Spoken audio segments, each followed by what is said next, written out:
xibaar yu wér te wóor ca tàng ba abonnez-vous pour ngeen di mën di jot suñuy vidéo. dal leen ak jàmm seen chaîne bi di Buzz 221 HD démb lañ daan amal procès bu daal di jaar ci diggante Lat Diop ak ñaari journaliste yii di Maty Sarr Niang ak Cheikh Omar Talla coo loolee nu mu demee woon moom mooy que ne kii di Lat Diop ginnaaw bañ ko tegee woon loxo daal di koy toppee détournement de deniers publics ak blanchissement de capitaux kii di Maty Sarr Niang daa amoon ci benn post Facebook am ci buñ fësaloon que ne kii di Lat Diop daal dinay jébbale lu tolloog 5 milliards de caution yoonu réewu Sénégal te pare na pour fayaat yeneen ñaari milliards jëmale ko ci liñ ko daan toppee ci réewu Sénégal. ginnaaw nag ba compte Facebook bu Maty Sarr Niang boobee amalee woon publication boobee ba noppi kii di Cheikh Omar Talla di beneen journaliste bu daal di nekk ci réewu Sénégal kookee tamit dafa jëloon information boobee relier woon ko ci benn plateau bi mu daan amal ci biir Dakar Feeling foofee dafa daal di dëggal affirmation yooyee amoon ci post Facebook bi ba noppi daal di koy commenter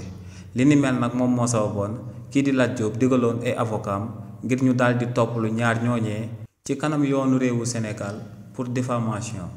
si li ni mel nag démb lañ daan amal procès boobee nga xam ne da doon jaar ci diggante Lat Diop ak ñaari journaliste yi di Maty Sarr Niang ak kii di Cheikh Omar Talla ci procès boobee nag kii di Maty Sarr Niang ginnaaw ba mu jàkkaarloog juge bi lu mu ko xamaloon rek moom mooy que ne publication Facebook boobee ñu amaloon ci jëmm Lat Diop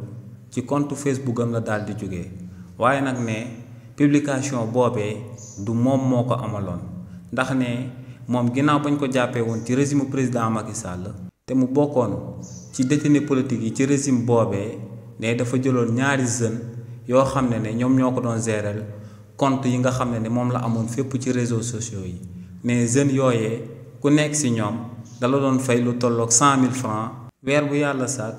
ngir ñu koy gérer comptam yooyee ne nag ñaari jeunes yooyee ñoom ñoo daal di amal publication boobee ci jëmm Lat Diop ne information bi moom moo ko daal di yëg ginnaaw bañ ko jébbalee ak convocation jëmale ko ci li ni mel ne lu leer ba am moom mooy que ne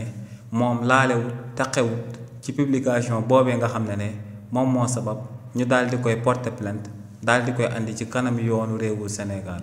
waaye tamit ci mbir moomee kii di Cheikh Omar Talla mi nga xam ne tamit dañ koo jébbal ak convocation jëmale ko ci li ni mel moom teewul woon procès bi juge bi nga xam ne nag moom moo doon àtte procès boobee daal dinay dàq bés bi nga xam ne moom la war a daal di joxe verdict bi